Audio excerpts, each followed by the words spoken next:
Hamoud, Dr. Khalid Hamoud, actually he's one of our youth program graduates. So Takbir.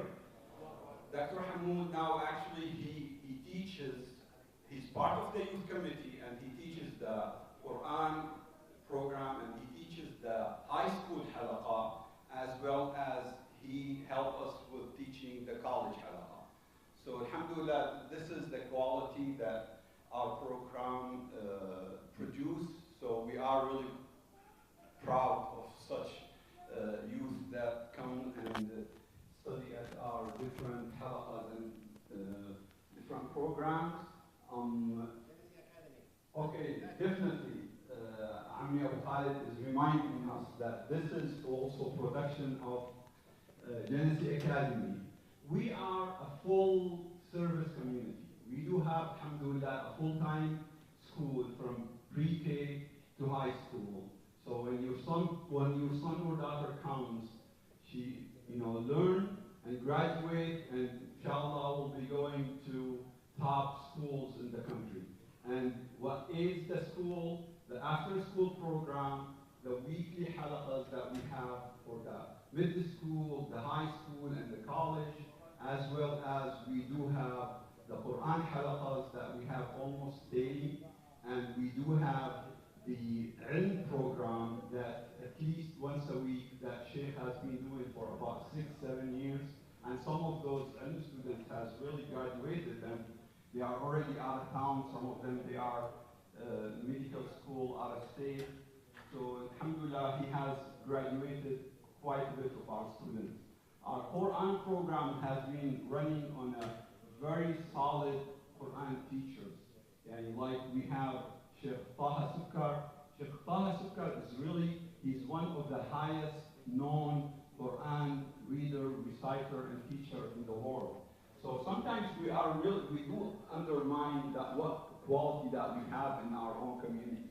So that's the quality that we have, alhamdulillah. And at the same time, most of our Quran teachers on the ladies side, all of them are really, they have ijazas in Quran. So alhamdulillah, our kids in really good hands and high quality teachers that are willing to devote their time and come and help make sure that our kids learning Quran and learning the different seerah and fiqh and everything that needs our youth to be equipped so they can really face this life and inshallah give them to the safety to the hereafter. I don't want to be really taking time. I'm so happy that finally we were able to figure the time that Shaykh Abdullah is going to make it. Shaykh Abdullah, I didn't really schedule this till Shaykh Abdullah sent me a location that I'm on my way back from Pakistan in Dubai. He sent me, I am in Dubai, and his location in Dubai airport. So, Allah then I sent the notification that we are having this program. So, Jazakallah khair, Shaykh Abdullah, for keeping us informed and working to make our programs happen. Inshallah, I don't want to take too much time. Shaykh Abdullah is here to give us his time.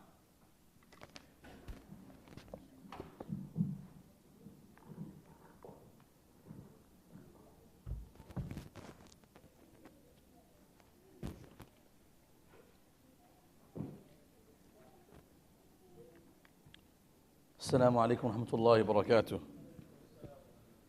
بسم الله الرحمن الرحيم. الحمد لله رب العالمين والعاقبة للمتقين والجنة الموحدين ولا عدوان إلا على الظالمين والصلاة والسلام على سيدنا وخاتم النبيين وعلى آله وصحبه أجمعين. رب اشرح لي صدري ويسر لي أمري واحلل عقدة من لساني يفقهوا قولي. رب زدني علما رب زدني علما اللهم لا علم لنا إلا ما علمتنا إنك أنت العليم الحكيم. It is a joy and a pleasure to be with the community, my own community, after a long time having a Friday night session, welcoming everyone back to our programs that we have after school, and just seeing the faces of my students and their parents.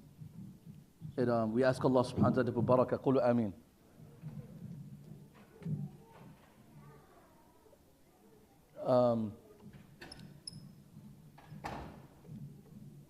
there's this beautiful expression of Umar bin Abdul Aziz at the most end of his life that is the reflection that I will share with you, because there's parents here and there's children here and there's youth, so you got to manage the different demographics here.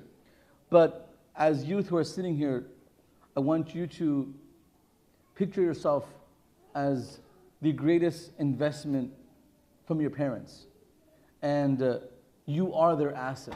You are their most valuable commodity.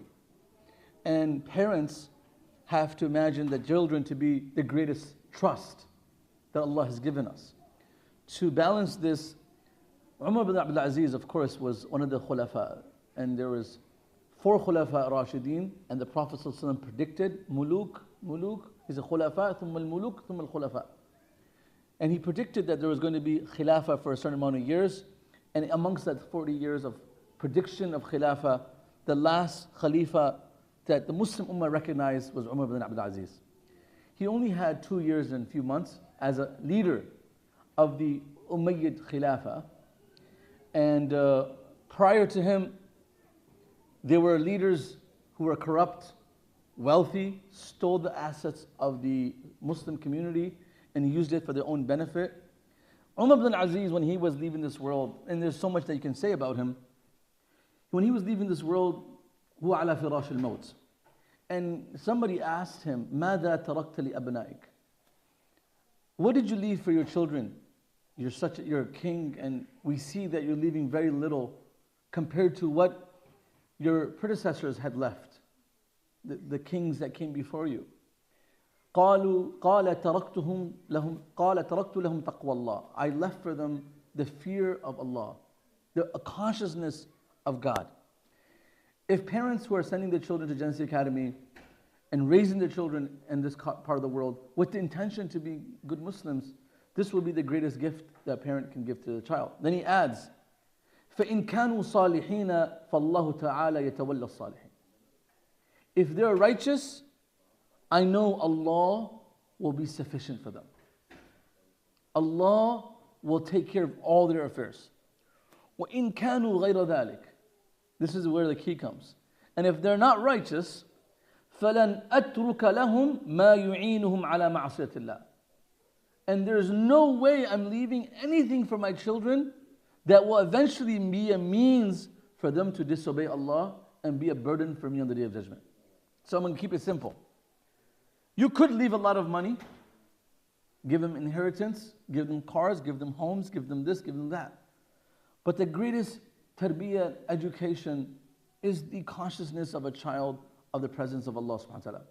Now, parents might be thinking, well, I struggle with the same thing myself. I don't have the level of discipline where I can raise my children to have the fear of Allah or the love of Allah subhanahu wa ta'ala. And we say this all the time in education. Sometimes, many times, it takes to raise parents, youth are corrected by their parents, and if you're not corrected by your parents, a time will come where you will be corrected by your children. If you're not disciplined enough in life, a time will come where your children will force you to be disciplined in matters of life. You will be afraid to do something haram, not because you're scared of the punishment, but you're afraid of the consequences of that mistake going into your life of your children. Habits. A lot of times people might smoke, they might vape, they might do things which are impermissible, inappropriate, but they won't do it in front of their children in the beginning because they do not want that child, they won't lie in front of their child. They won't swear in front of their child. But they do have a habit of using bad words. But in front of their child, they won't do this, hoping that I don't want my child to inherit something that's inappropriate in Islam and also ethically. Brothers and sisters, Quran teaches us a rubric of how pious people were so concerned about themselves and their children. And Allah subhanahu wa ta'ala impresses this. قُوا أَنفُسَكُمْ يَا أَيُّهَا الَّذِينَ قُوا أَنفُسَكُمْ وَأَهْلِيكُمْ نَارًا. You have to save yourself and your children from the fire of Jahannam. And I think this is the greatest ibadah anyone can do in America. The greatest ibadah someone can do is actually save their progeny from the fire of hell. A lot of scholars, a lot of teachers, a lot of people who are engaged in the community, their children do not practice Islam properly. Why? This is from just scholars, ulama, hafiz al-Quran, imam of masjids. Because they may be engaged in social work, serving the community, doing katb kitabs, solving marriages. All these are great issues. But there is nothing more important for a teacher, for a shaykh, for a parent, than raising their own family. That is the most vital, most important asset of our life.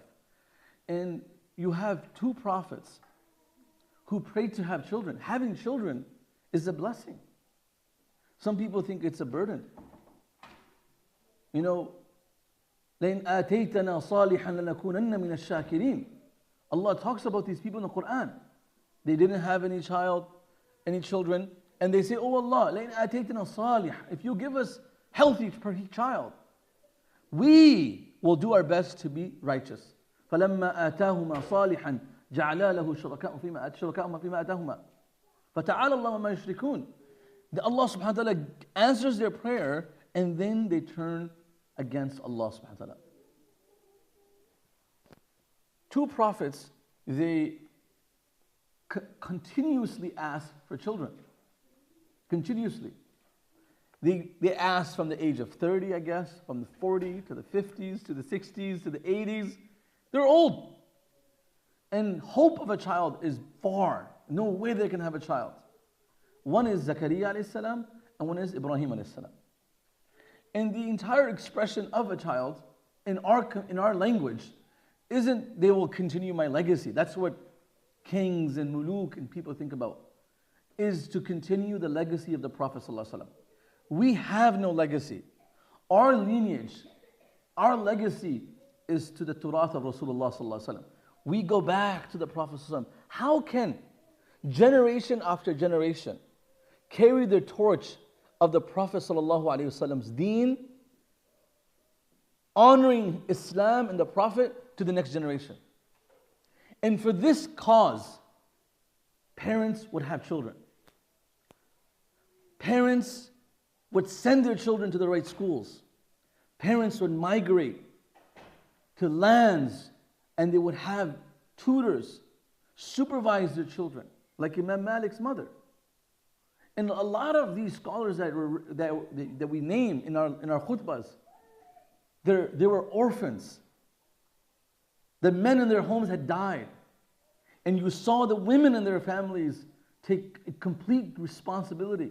Imam Shafi'i, Imam Malik, Imam Abu Yusuf, rahimahullah, student of Imam Abu Hanifa. Literally, Imam Malik says, my mom would tie my turban, and she would say clearly, عَلِّمَ الْأَدَبْ قَبْلَ أَن تَعَلَّمُ الْعِلْمِ. I need you to learn manners before you learn any text or literature. So this was the constant focus of the world Muslim community. And of course, many things have changed that. You could be successful, you can be anything you want to be in the world. But for a child and a family to be connected to the masjid, that's their incubation. This is your incubator. This is the way of safety. Dr. Khalid recited the verses of Surah Kahf. And for many reasons, we're told to recite this on Friday. I would recommend people who recite this on Friday to actually maybe spend a few hours in the week or even during the year to understand what is being recited. If the only form of safety for the iman of youth in the time of Daqyanus, which is a king, is a cave, that has to be the safety. You have to save yourself. فَأْوُوا إِلَى الْكَهْفِ. That's all we got. So we have much more than that in Flint. Much more than that. You have masjids, you have schools, you have the programs after school, you have community. I was speaking to someone who picked me up from the airport yesterday in Chicago, and they brought me to Detroit. They were asking me a little bit about the community. I said, I don't know any community in Michigan that's ground built, not purchased, ground built, established masjid from kindergarten to grade 12. Canton is up to grade 8. And all the other Islamic schools are purchased properties. And many Islamic schools do not have a masjid element with it. They're just independent Islamic schools. They don't have a community sense to it. They're part of other communities, but they send their child to the Islamic school. The fact that we were able to build this cave in such a beautiful, with such beautiful expression, masjid, attraction, everything is there. يَنْشُرْ لَكُمْ رَبُّكُمْ مِنْ رَحْمَتِي وَيُهَيِّئْ لَكُمْ مِنْ أَمْرِكُمْ مِرْفَقًا. You have to move towards that direction. So Prophet Zakaria alayhi salam and the generations that came in the pious community, their prime purpose of a child was this: يَرِثُنِي وَيَرِثُ آلِ يَعْقُوبَ وَجَعَلْهُ رَبِّي رَضِيًّا. This is why. He says why I want a child. We're not going to talk about how old he is, but he's saying clearly, I want my child, يَرِثُنِي وَيَرِثُ مِنْ آلِ يَعْقُوبَ. I want him to inherit. Okay. How is someone going to, in Arabic, waratha, yarithu, is to inherit something from your parents, or to give your children inheritance.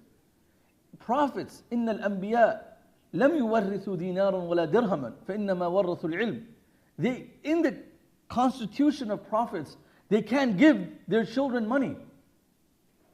That's why the whole fiasco happened with Abbas radiallahu anhu and Abu Bakr as-Siddiq in the properties of Khaybar.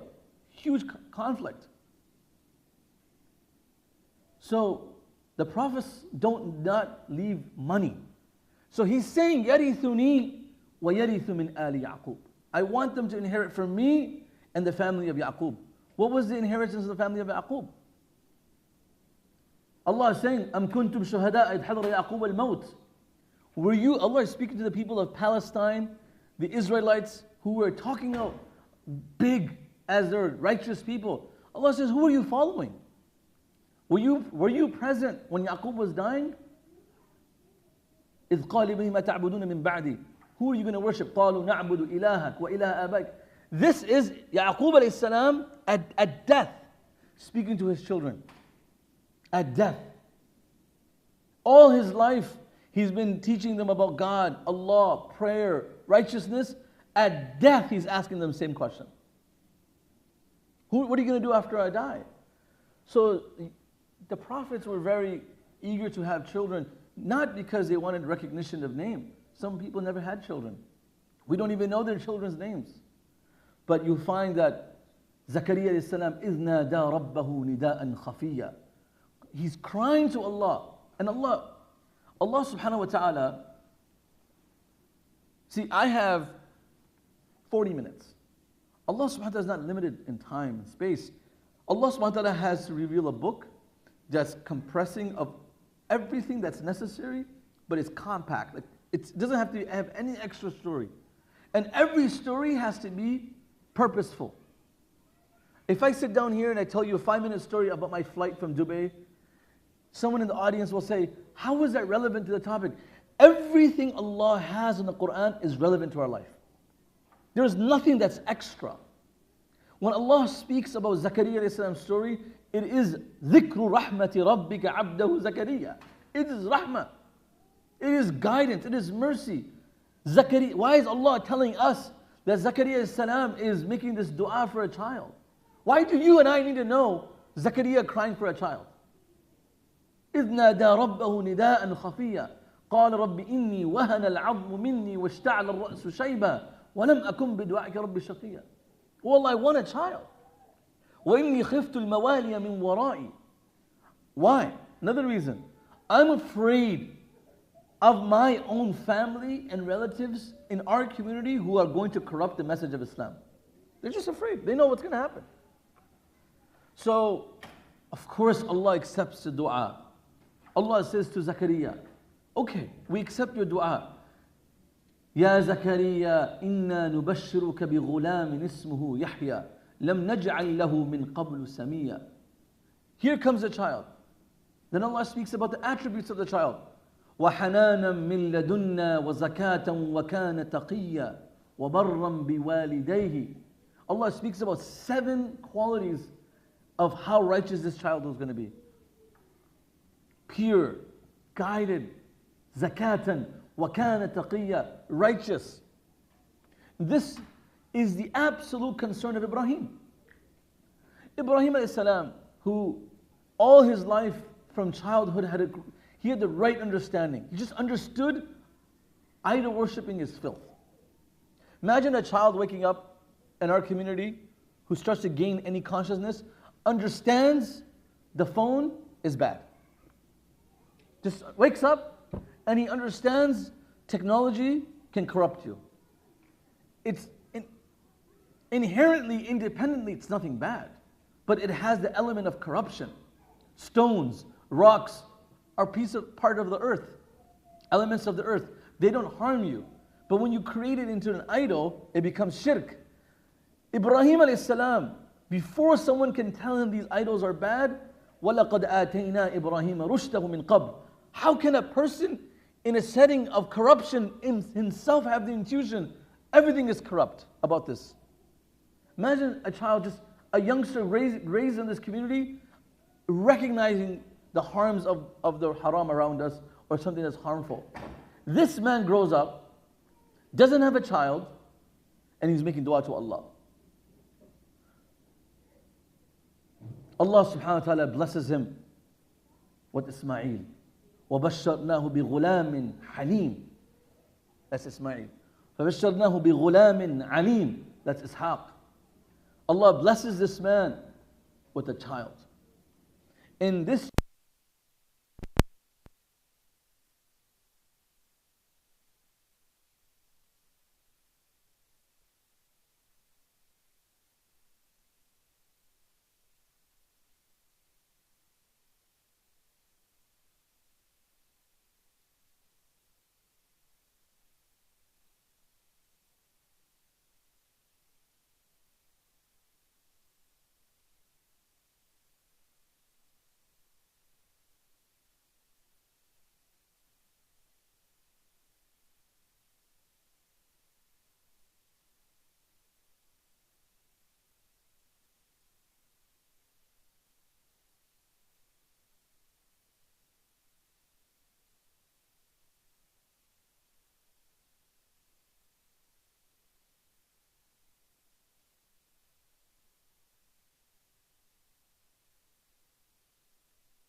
This is why the Prophet ﷺ was asked, "Man akramun nas?"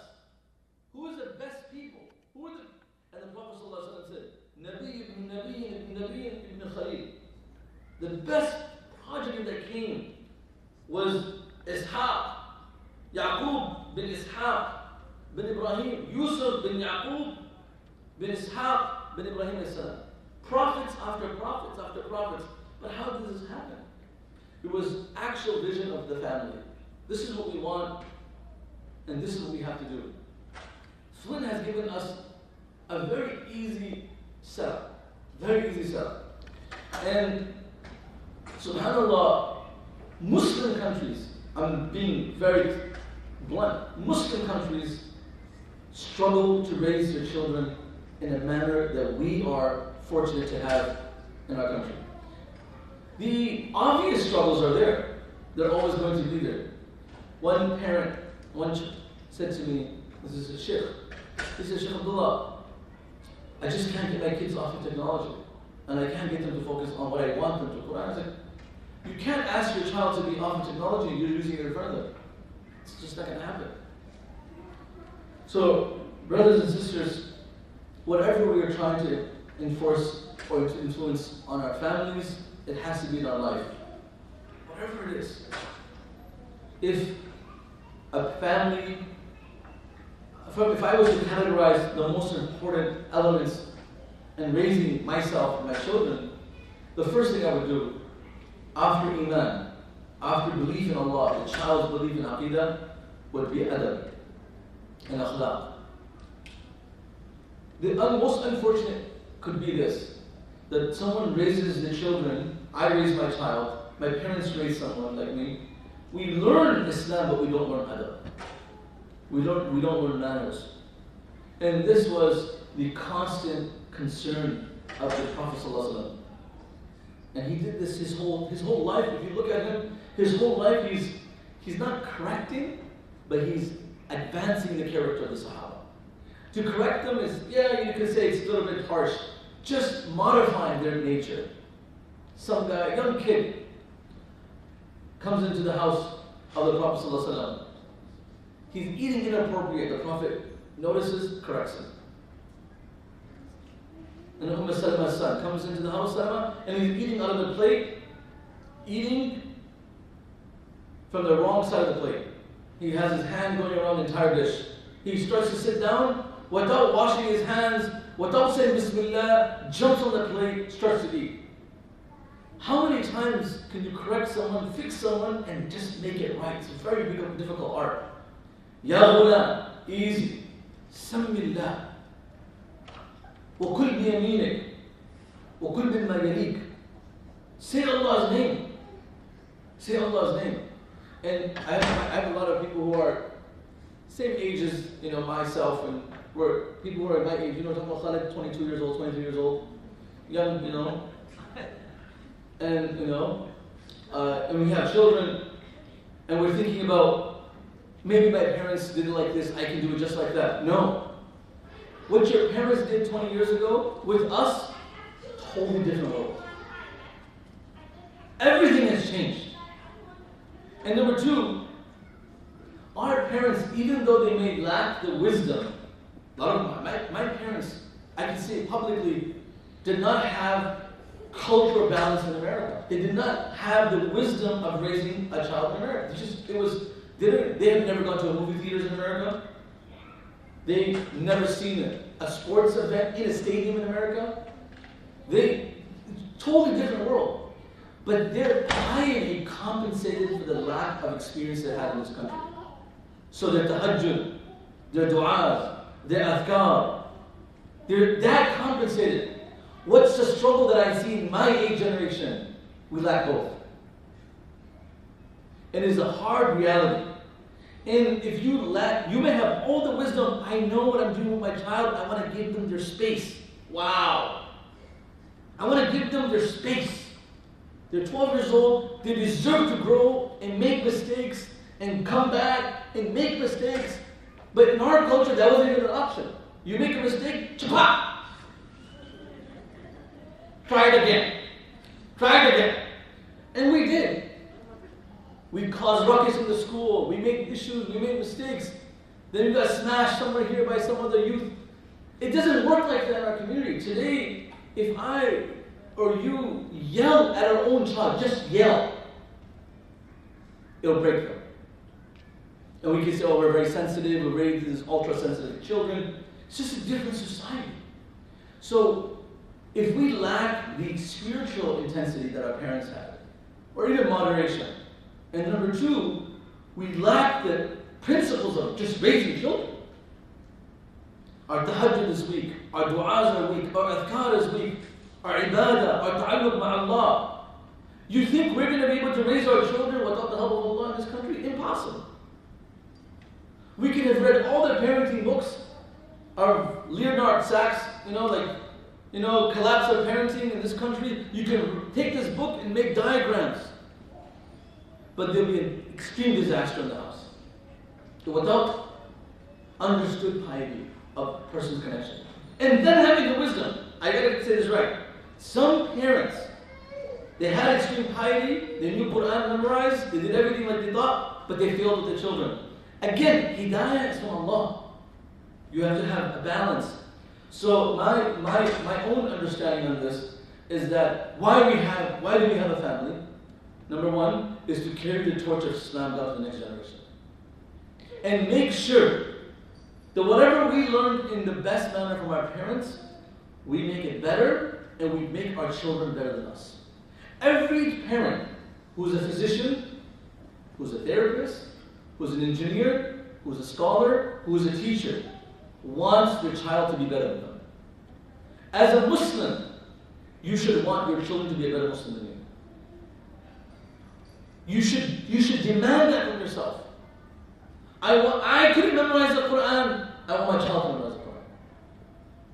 I didn't learn this. I want my child to learn this. And brothers and sisters, the worst you can do to yourself, and I can do to myself, is this. Look at other people's children and become a judge. That person, their children. I think of enough sick.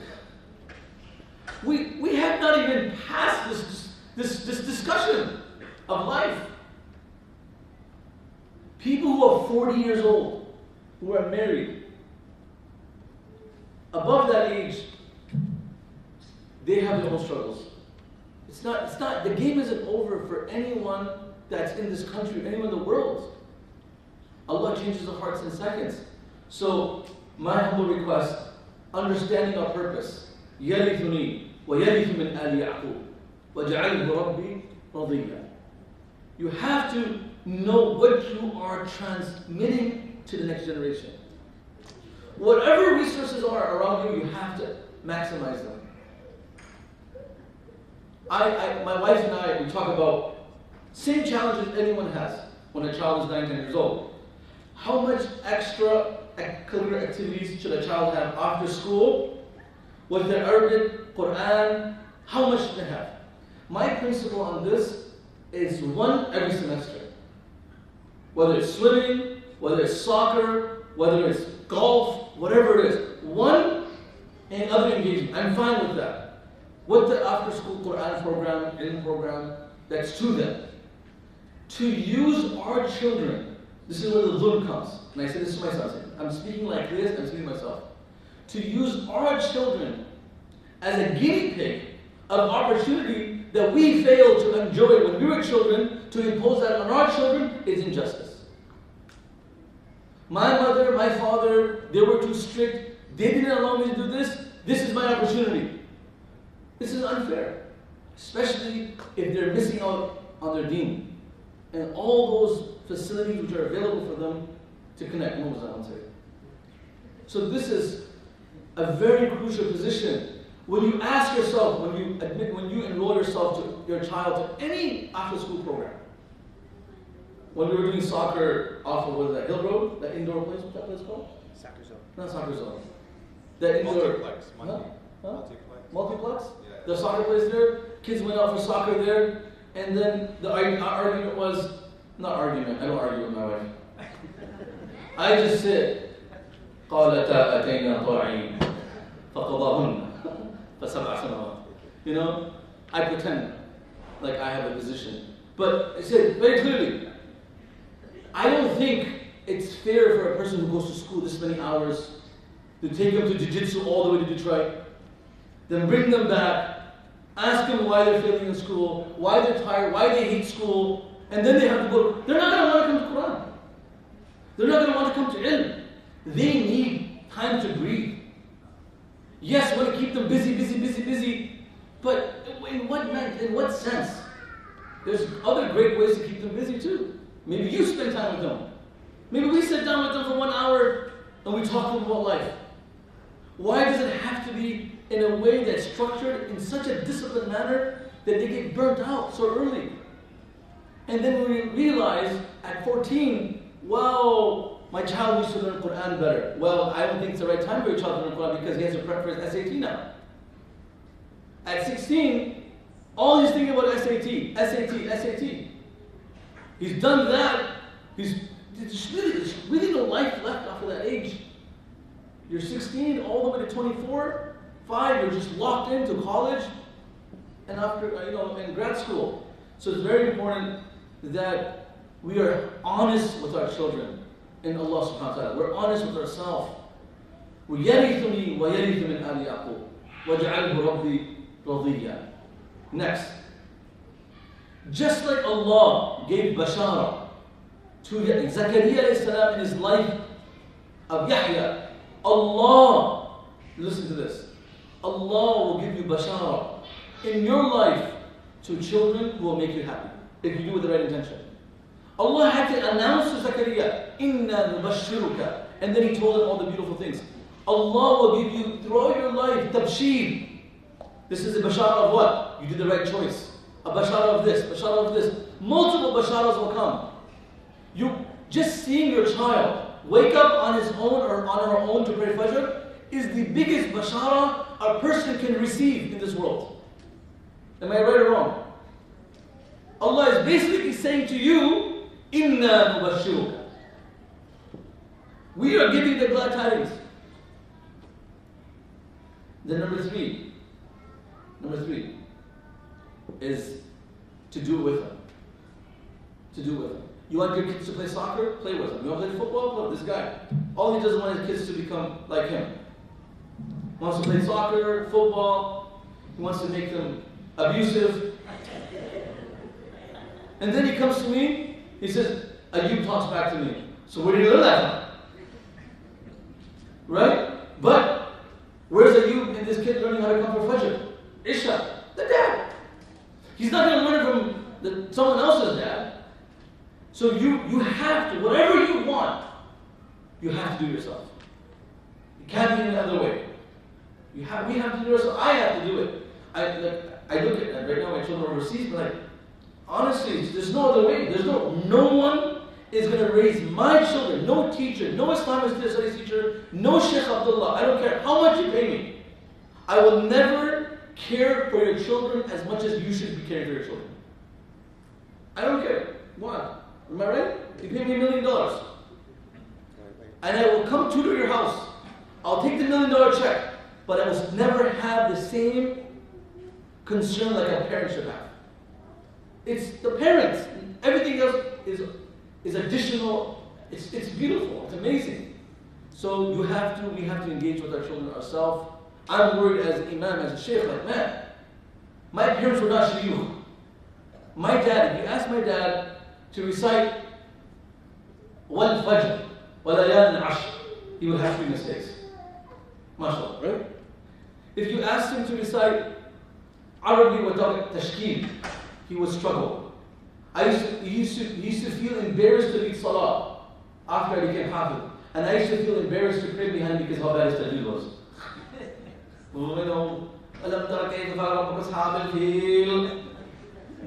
Right? But check this out. If now I know what to do, I'm struggling. I'm like, how did they do this?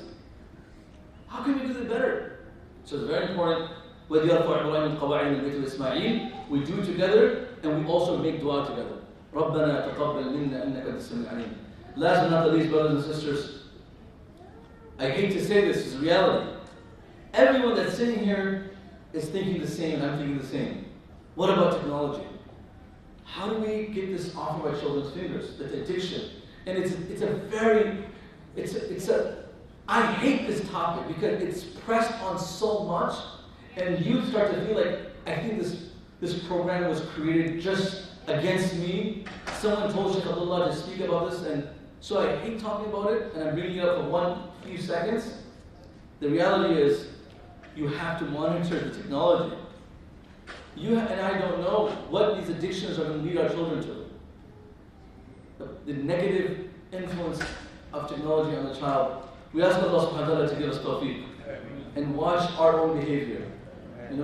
We watch our children's behavior. This is why Ihsan program is there. Your children come to Quran, they come to Genesis Academy, or they don't come to Genesis Academy. But you have a program catered from 4 to 5:30 for Quran Monday and Wednesday. Of course, it's not the best Quran program, but at least we have something and we'll build on it. You have your child has something. And we hope to make it better, inshallah. Then you have, check this out, if you're in middle school, you have a middle school halaqah. You have on Tuesdays, the halaqah that I dreaded the most. That I said to the youth committee, I will do anything except this year halaqah. Muaz Jundi, Brother Umar, Nu'man, they said to me, Shaykh Abdullah, you should try to do this. These are the kids that might listen to you. I said, these kids don't listen to anyone. I am not sitting with kids after 7-8 hours of school to teach them more Islam. They want to go home. It's going to be hard. The halaqah that I imagine to be the most difficult and the most miserable for me, absolutely is the best halaqah for me and fun. MashaAllah. Salam Taraji would do the girls, and I would do the boys. We would have a blast. I took them to the Pistons game. They did everything. They abused Amjad. Where's Amjad? Amjad's here. Alhamdulillah, Amjad has a mop on his head right now of hair. He has not gone bald. The amount of stress that the kids caused him. I would come and all the 20 kids were beating up the instructor. Then I would have them sit down, talk. And great experience. It taught me a lot. And Sister Salam would do that on Sister side. And I could hear them behind the glass walls, yelling, having a great time, having fun. So if you have a child in middle school, halaqah, since I came back to Pakistan, last time, now, they're all asking me, Alhamdulillah, when you start middle school, halaqah? I just stop asking me. The only question I'm being asked about from the youth, when is middle school halaqah happening? When is middle school halaqah happening? It's a great experience, it's fun. Inshallah, we have Nur Shihabi, and I hear Sister Layla Taraji, is that true? Will be instructing and teaching the middle school halaqah. May Allah make it easy for us. Ameen. May Allah give her thabat. Trust me, middle school is scary, but it's the most gratifying experience. Watching, I don't know how to give this example. A garden that's kind of like dying out, and then watering it and taking out the bad weeds and all the bad elements and just watching it flourish, is so gratifying. These are great kids, they just need a little bit of time. So middle school halaqah on Tuesdays.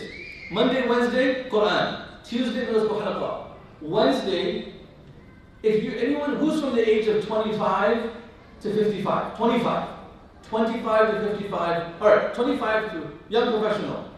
Dr. Khalid, the dark dye that you're using, what is it? Asperman, whatever it is, it's working just for men. It's working so good. If I didn't know who you were, I would say you're 45. And the khakis pants, all that. Just like one, right? So we have young professional halaqah on Wednesday for the husband and wife. If you're not married, for young professionals, just come on Wednesdays. Inshallah, we'll continue at 8 o'clock starting this Wednesday. And that's at Dyewood. At Dyewood. On Thursday, this is Wednesday, inshallah, with Brother Mu'ad and Dr. Khalid Hamoud, we will have our high school halaqah. He'll be talking about jinns. No, he'll be talking about disease of the heart. So that happens every Wednesday. So if you have a child in high school, this is where they should be on Wednesday. Everyone should know about this. Everyone should be talking about this. On Thursday, if you're in college, you should come to the college halaqah every 8 o'clock. Then on Sunday, I hope, Brother Umar said I've been teaching ilm for 6 years, and he's wrong. I've been teaching it for 10 years. Alhamdulillah. And I don't plan to leave like what the Unity Center did. But but the reality is, the ilm class on Sunday is for people who are from grade 11 up all the way. Even if you are a professional, you want to learn some Arabic, Hadith, Fiqh, you want to learn some a little bit more advanced Islam, that's on Sunday. I hope everybody knows the schedule. And I hope the parents... 11:30 to 2:30? 11:30 to 2. Right now we'll start from 12 to 2. 12 to 2 on Sundays. The timing has to change on the calendar, on the flyer. So guys, I hope we can keep ourselves busy, inshallah. May Allah subhanahu wa ta'ala give us tawfiq to stay consistent. May Allah subhanahu wa ta'ala make us better Muslims. And if your children are already, mashallah, in college, they're already older, think about it, guys. You still have to make dua for everyone. Even if your children are married, you have to make dua for your children. Make dua for us, make dua for the ummah. We ask Allah subhanahu wa ta'ala to accept and make us one of the righteous, inshallah. Ameen. Jazakallah khairan, Shaykh. Just to add on again, the programs here are more just to supplement an environment and create an environment. So it's not just about being at Quran or the halaqah. It's also developing those relationships with all the other students, right? And being part of that environment and that ecosystem, the masjid ecosystem. So that's why we encourage everybody to, come. Sometimes some of the kids don't benefit as much as the others. But again, if they develop those relationships will actually help them more than the hadith of the Quran they learn. It's going to be those relationships that they develop over the years and keep in touch, inshallah, that will keep them safe and Allah will protect them, inshallah. Again, with what the Shaykh was saying, a lot of the times when we have right now, obviously with daylight savings coming up in the winter time, there's going to be adjustments to the schedule, so we don't want to get specific on time. But what I will say is, reach out and be added to the WhatsApp groups. So we have a WhatsApp for the halaqah group, for the college, for the young professionals, for the ilm program, for the Quran, the after school programs. So all these groups, you get messages